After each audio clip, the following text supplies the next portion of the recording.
Good morning and welcome to the Morning Scoop for Thursday, December 23rd. This is your daily Buckeye fix. I'm Tom Orr. The Rose Bowl game against Utah in just 9 days, the game against Michigan in 339 days.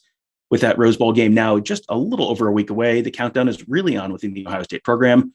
Tony Gerderman, Kevin Noon, and I will be out in California next Monday, and we'll have interviews with both the Buckeyes and Utes starting on Tuesday, and then every day after that, all the way through New Year's Day after the game. That should be fun. And with that game now just around the corner, this seemed like a good time to get to know a little bit more about the Utah program. A lot of the conversation in Columbus is centered around opt-outs and off-season coaching changes and all that kind of stuff. And it feels like the Utes have kind of fallen through the cracks. So I want to try and fix that today. My guest today should be able to help do that. His name is Josh Furlong. He is the sports director at KSL.com in Salt Lake City. Josh, thanks for joining me. Hey, thank you. I appreciate it. So before we get to the football piece of this, I think Ohio State fans should know the story of Ty Jordan and Aaron Lowe, because the Utes have had to deal with a pair of tragic deaths on their team in just the last year. And it feels like that something just has not gotten shared around the country as much as it should, especially because it's such a big part of the team story this fall. So can you let people know a little bit about Ty and Aaron? Yeah, like you mentioned, this is pretty much the undercurrent of how this team has come together this last season. It starts last Christmas. Ty Jordan, he was the dynamic running back here at Utah, and he won the freshman. I think it was the AP Freshman of the Year, at least in the Pac-12. I can't remember. I don't think it was national or anything, but he was an up and coming talent. He was phenomenal, and Utah felt like they finally had their guy that they were going to be able to rely on for the next few years at least.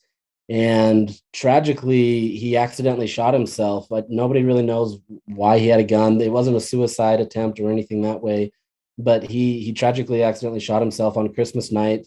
The players and everybody else woke up to it on the morning of the 26th, and it kind of set the tone for everything of just how tragic that could be. And it was really tough for a lot of these players because everybody's at home at that point. Utah decided not to play in a bowl game last year. They only played 5 games.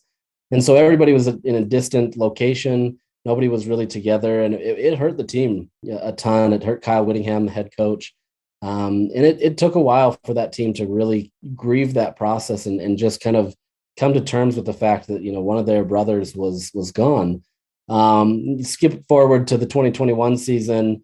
Aaron Lowe, one of his good friends in high school, was also on the University of Utah, was kind of big in getting Ty Jordan to flip his commitment from Texas to Utah. And Aaron decided to switch his number to 22. He earned a memorial scholarship that Kyle Whittingham in the University of Utah started. It was just kind of like a tribute to Ty Jordan. And 4 weeks into the season, Aaron Lowe was at a party. It was a players only party. A bunch of people started to come, and some random act of violence, really a guy that had no business being there came in and ended up shooting and killing Aaron Lowe. And so in a matter of 9 months, almost to the day, I think it was a day off from being to the day, you had 2 of their teammates tragically killed. And it served in a lot of ways as a galvanizing moment, right? Like I've talked to a lot of the players where they've said it put things into perspective. Football is obviously an important game, and a lot of these guys have the potential to go to the NFL or at least sniff something related to that. But it put a lot of things into perspective for them, trying to figure out how to overcome the tragedy of losing 2 teammates in a 9-month period, one coming in the middle of a season where it was already really, coming off the rails. Utah started 1-2. They'd lost to their rival for the first time in more than 12 years. It was really tragic and difficult for these guys. The only thing that helped them is they had a bye week. And I can't even imagine what that would have looked like without a bye week. But ever since then, Utah's been on a tear. They only lost 1 game for the remainder of the season. And a lot of them like to point to those tragedies as an opportunity to kind of help them. But it also helped them kind of band together in a different way. So as much as it is that undercurrent that I mentioned, it's now a distant memory and something that they still honor, but it's something that kind of jump started where they are today.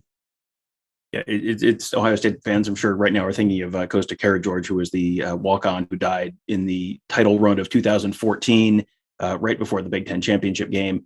And there are definitely some parallels there. And between obviously the emotional motivation there between those guys, but also just winning their first Pac-12 championship game. This is the first Rose Bowl in Utah history. I saw the Utes. Some of the players got some really nice looking gear with the rose on it, with the UU and the rose. You can tell there's a lot of excitement. I'm guessing there's not a lot of questions about motivation or opt-outs in Salt Lake City this month. So what is the atmosphere like around the program and the fan base right now?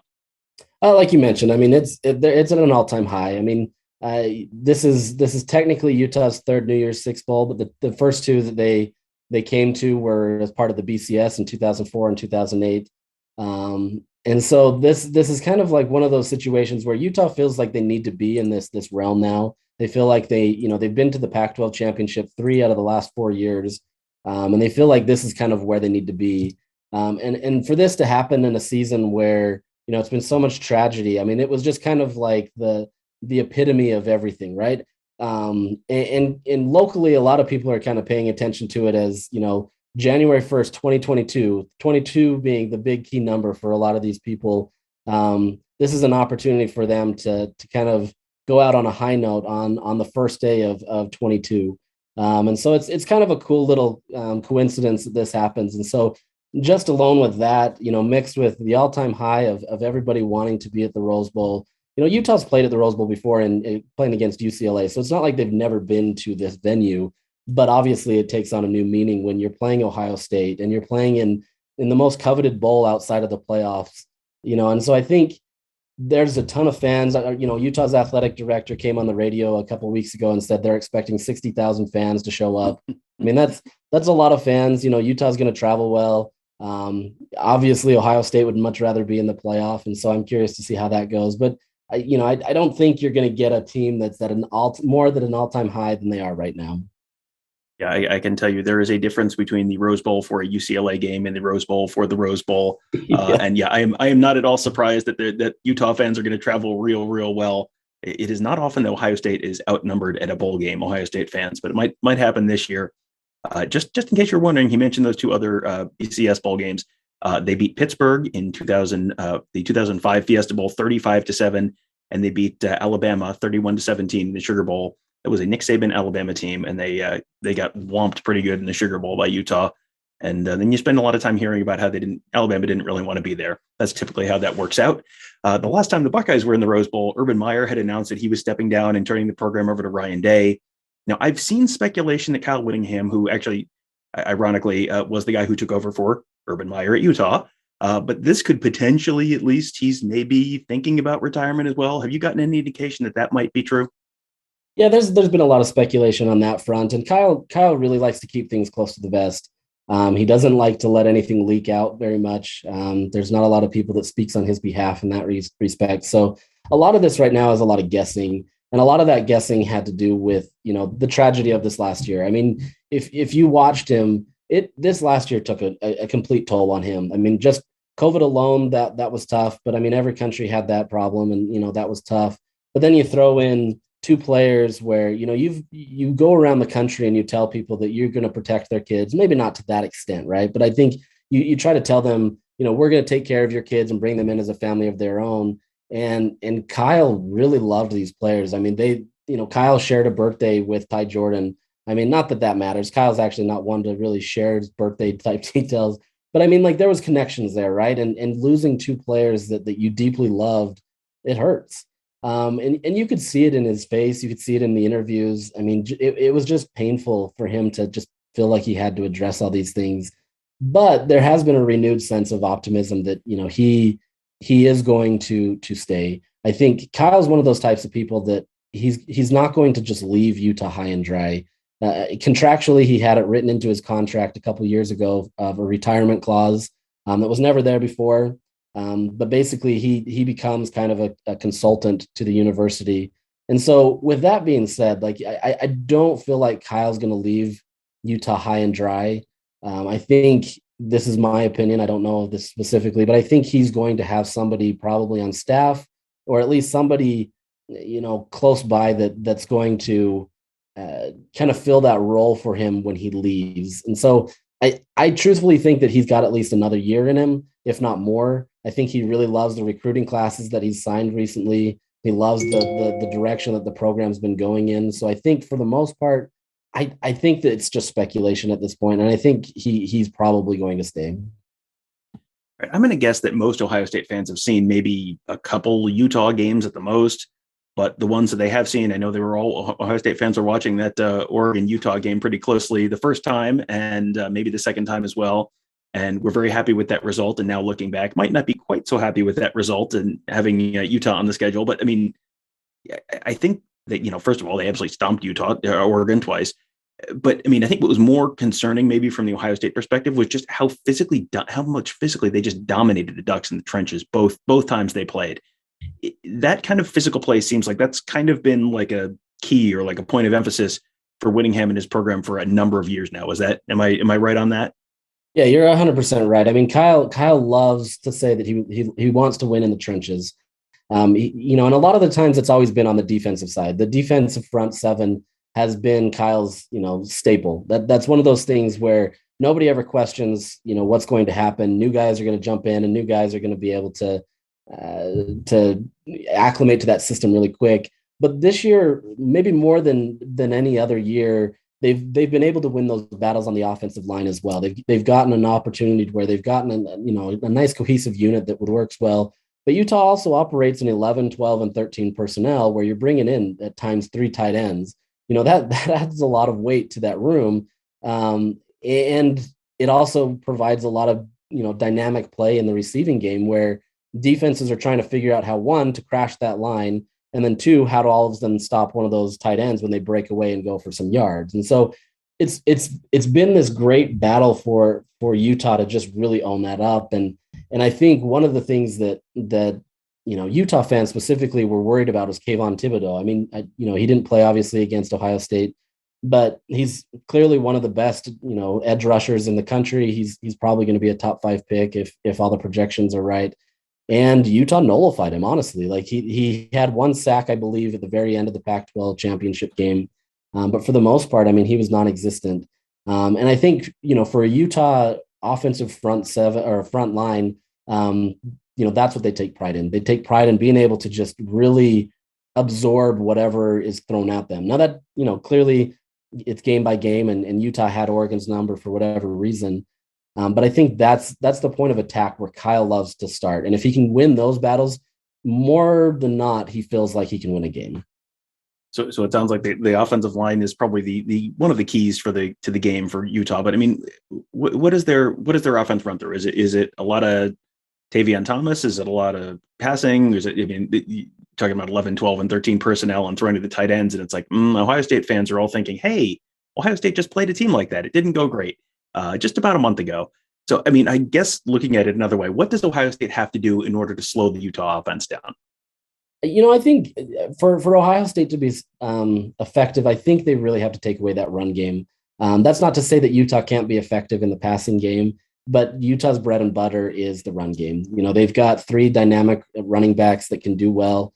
Tavion Thomas is going to be the workhorse. He's going to be the guy that gets the rock most of the times.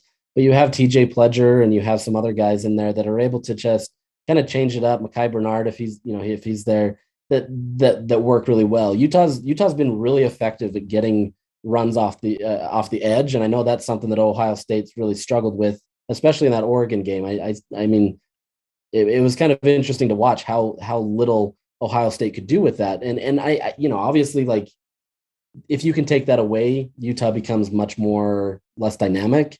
But as we mentioned, with that 11, 12, and 13 personnel, you still have, Brent Keithy, who is the leading receiver on the team, and he's a tight end, and you've got another guy in Dalton Kincaid, who this is his first real year with the program. He's another dynamic pass catcher. And so I like to say that if you stop Utah's run game, you'll be okay, but they've found ways to do other stuff. But I still think that's the best way. If you can clog up that the holes there and you're able to really stop Tavion Thomas, I think for the most part, Ohio State's going to have some success there. And truthfully, I think, if that's the case, this is going to be a really, really tough night for Utah. All right, I want to talk about a couple guys on the other side of the ball. One is someone I'm sure most Ohio State fans are familiar with. That's Clark Phillips, who was a corner who flipped from Ohio State to Utah on early signing day a couple of years ago after Jeff Hafley announced he was leaving for Boston College. So what kind of a role does Phillips play on the defense for the Utes this season? So Phillips was kind of recruited in a lot of ways to be a nickelback for Utah. His kind of skill set lent itself that way, but with the inexperience and Utah basically losing a majority of its defense to the NFL, they kind of had to utilize him as a cornerback, and that's where he's been since last year. I mean, he was thrown into that starting role since last year. He's handled himself well, and he's really tough on himself in the sense that he knows that he can be better. He prides himself on going mano a mano. I think that's what he loves to say is mano a mano with whatever who he's paired up with. I mean, he's gone up against Drake London, USC. He still had a good night. I mean, he had 162 yards and everything, but he held Drake London to his lowest average per completion, if that makes sense. Mm-hmm. I think it was 10 yards, and I think he typically averages close to 15. So, I mean, it was little wins that way. Clark is still young. He's still going to learn, and he's getting better. But he's definitely been one of the most key elements to that secondary unit that needs somebody to lock up, good receivers. And so I think, you mentioned key guys. He's 100% going to be a key guy against three dynamic receivers that Ohio State has. There's another name that Buckeye fans should know, but actually might not, which seems almost criminal. Thanks Pac-12 networks and 10:15 p.m. kickoff times and all of that. But Devin Lloyd, he leads the Utah team in tackles. He leads the Utah team in tackles for loss. He has 22. That's 6.5 more than Aiden Hutchinson, just to put that in perspective. He also leads the team in interceptions and also has 8 sacks. I mean, that's not bad. That's not a bad season of work. So, I mean, he seems like a guy who the offense has to just kind of like identify, like he's the guy you have to every snap, like identify and account for every single play. Yeah, Devin is one of the most interesting guys because, the way that he got a starting job was kind of just last minute. There was a guy that they had, I believe it was former Penn State, Manny Bowen, if I remember right. He left the program before the season started. But all of a sudden everybody was like, who's this Devin Lloyd guy? Is he going to be able to fill the role? And he's done phenomenal in the few years that he's been with Utah. Like you said, he's kind of goes under the radar because the Pac-12 doesn't necessarily do a good job at highlighting its programs at times. But he's been a dominant force. I mean, he's a guy that is athletic. I mean, obviously linebackers are athletic, but he takes it to a different level. He's a former wide receiver in high school, so he's got good hands and he's got the ability to kind of just shift in transition where. A guy, he can tip the ball and then all of a sudden, leap to catch the ball and intercept it. So he's one of those guys that is just, he's respected so much on this team because he's been there. He works hard. He's the guy that stays late. I mean, it's that prototypical story of the guy that, is going to go to the NFL and he's going to have a great career.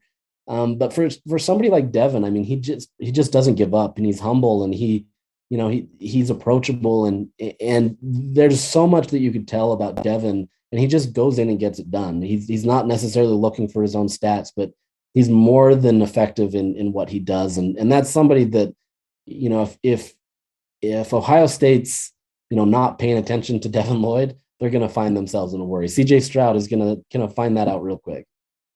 So is there another guy or two on either side of the ball, or maybe one on both, that's just like another name that people should know before the game? I'll go with 2. One is Nephi Sewell, Devin Lloyd's counterpart at linebacker. Nephi Sewell is kind of one of those underrated guys that he started his career at Nevada. He didn't have a lot of offers. He's the the brother to Penei Sewell, who went to the Detroit Lions last year, I believe. Mm-hmm. And he broke his neck at Nevada and wasn't really probably going to play football ever again. But he came out there and he's been equally. A great counterpart to Devin Lloyd. He's physical. He complements him really well, and they are a great tandem. That as much as Devin Lloyd kind of gets undervalued, I guess, nationally, Nephi Sewell is even more, right? Like he's the type of guy that just continues to perform and does really well. And he's just been kind of a fun story to watch for somebody that really football hasn't come easy for him. His other brothers, he's got a brother at Oregon right now who's a phenomenal linebacker. They've gotten a lot of publicity and a lot of the hype, but he's just as talented as the rest of them. On the offensive side, I would go with Cam Rising. I mean, it's hard to say that a quarterback is kind of overlooked a little bit. Cam isn't like the flashiest guy in terms of numbers. He's not going to throw for 500 yards or anything that way. But it's what he does in this program. We mentioned Ty and Aaron and kind of what they meant for this team and kind of the galvanizing moment there. But Cam Rising is one of those guys that he just has the love and respect of everybody on that team. I mean, even defensive guys, right? Like those guys are coming over there and they're having a blast with him. And there was a moment where he got thrown into the game. It was at the very end of the San Diego State game. Utah ended up losing the game, and I believe it was double overtime or no, triple overtime, because they had the stupid 2-point conversion rules. Well, that's something to talk about later. But he comes in there and immediately that team rebounded to him, and ever since he's been in that game, Utah has found a way to do whatever, and he's been able to really just show the team that they can have confidence. And so, as much as he may not beat you with his arm or whatever that may be, he can. It's more of what he does, behind the scenes and all the things that he's able to do with that team. So, what is the confidence level around the program right now? And I guess maybe even more important, what would a win over Ohio State in the Rose Bowl mean to Kyle Whittingham and the Utah program? Oh, honestly, it would be huge. I mean, Ohio State's obviously a big brand. This is not their first rodeo at, the Rose Bowl. What is it? The 16th time that Ohio State's been to the Rose Bowl. Sounds right. Yeah. 16, 17, something like that. Yeah. So it's one of those things where anytime you beat a big name brand, I mean, even Pitt in the Fiesta Bowl in that 2005 year, that was a big win. And then, you go and beat a Nick Saban led Alabama. If you can go beat now a Ryan Day led Ohio State, I mean, regardless of motivation or whatever, that is kind of the next step for Utah. And Kyle Whittingham has talked about, those building blocks, those things that Utah needs to do to continue to grow. And, Utah's, if you're in the West, Utah's name. It's not something that has kind of come by surprise to people in the West. But for a lot of people in the country, Utah's only been a Power 5 team for 10 years, and this seems like still an up and coming story for them. And so at least nationally, this is something that would go a long way for Utah to continue to build its brand. This last recruiting cycle, they went more national than they've ever gone. They've had a bunch of guys in Florida. That's kind of been a staple recently with Zach Moss and some of those other guys, Tyler Huntley, who's now getting a lot of love in the NFL.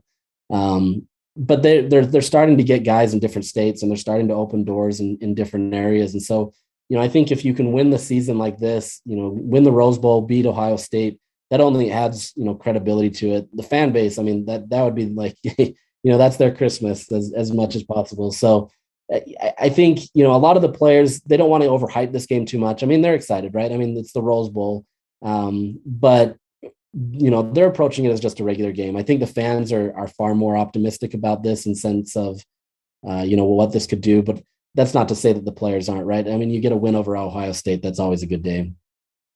All right. And let people know where they can find you on Twitter, and then where they can find your coverage of the Utah side of things for the Rose Bowl.